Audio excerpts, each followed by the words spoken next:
I should be writing a paper right now, but I need to make this video. So hey folks, it's Monday. Hey folks, it's Monday. Tuesday. Wednesday. Thursday. Friday. Saturday. Sunday.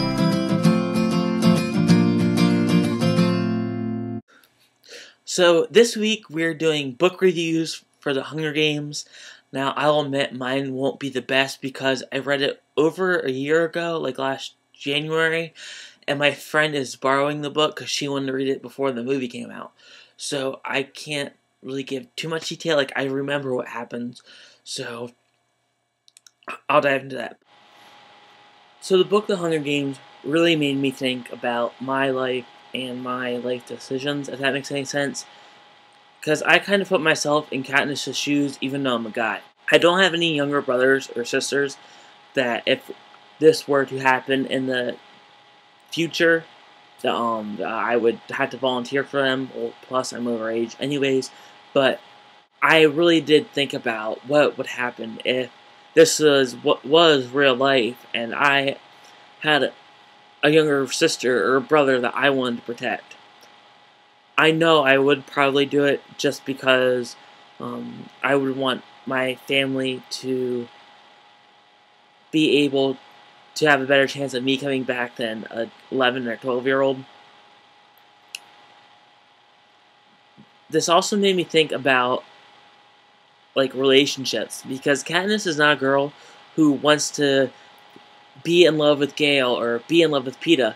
Yeah, her and Gale plan to run away from it all at the beginning of the book, but after she leaves District 12 and goes to the Capitol before the games, she doesn't worry about being in love with Gale. She is mainly focused on winning the games and coming home to her mother and sister. And I know there's a love part, like there's halfway through the games they have to play the love card. But to me, in the beginning, it wasn't real because Katniss wasn't feeling it. Because it was a very realistic way of love. Because Peeta loved Katniss. You could tell that. He loved her from the beginning, like he said. And Katniss really didn't fall in love with Peeta until, I'd say, the end of the Hunger Games, the beginning of Catching Fire. It also proved to me how rude people can be, I guess. Because the people in the Capitol were eating so much they had to take pills to throw up so they can eat more, where people in District 12 are starving to death. And it's not like they even cared about their problems, because the only time they probably ever think about District 12 was in the games, and if they even thought about them then, they only thought about them like the first day, because, as Katniss said before, people in District 12 didn't really last long in the games because they weren't skilled like the first three districts, and they were unfit like them, and they weren't trained for the games.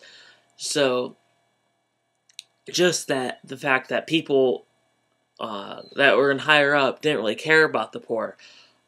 I mean, I knew in that culture that's the way it is, but it was just rude, I guess. So overall, this book, I give it a 10 out of 10. It was a book that I couldn't put down. It's definitely a must-read for any age if you're looking for a good book. That's my review. If you haven't read The Hunger Games, go read it. It's a must-read. And that's all for me. So, Benjo, I will see you tomorrow.